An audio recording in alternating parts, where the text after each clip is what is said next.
So the other day, my car would not start and it was showing a lot of broken alternator symptoms and broken battery symptoms. So I scanned it with my BlockTech 430, which this does an alternator test and it does a battery test. And I was really hoping it was just a battery, but it turns out that it's the alternator. So I got a new alternator and let's replace it. I also got a new serpentine belt because I might as well replace it while I'm there. First things first, you gotta remove the battery.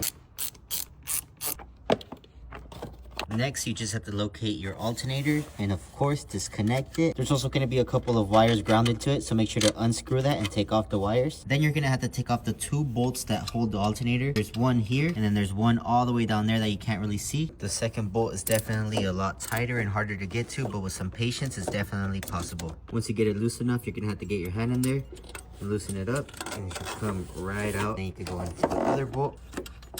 After that, everything is done, then you just have to pry out the alternator. So I won't be able to record as I pry it out because I don't want to just drop it onto the radiator and break it. And the old alternator is out. Now, if it's the stock one, it could be really stuck sometimes. So as you can see, I had to drill a little hole there and put this one down. And let's put the new one in the car. And the new one is in. As you can see, I haven't tightened the bolt yet, but it's just in there to align everything. Once that's all bolted on, you can move on to installing your new serpentine belt. Then you can go ahead and put your battery back in the car. Make sure to throw on your positive and your negative. Of course, always remember to tighten them. Now, most of the time, broken alternators make your battery die, so you'll usually have to jump start your car. Here's the positive. Now that the car has charged up for a little while, let's go ahead and give it a start. And right away, it started, guys.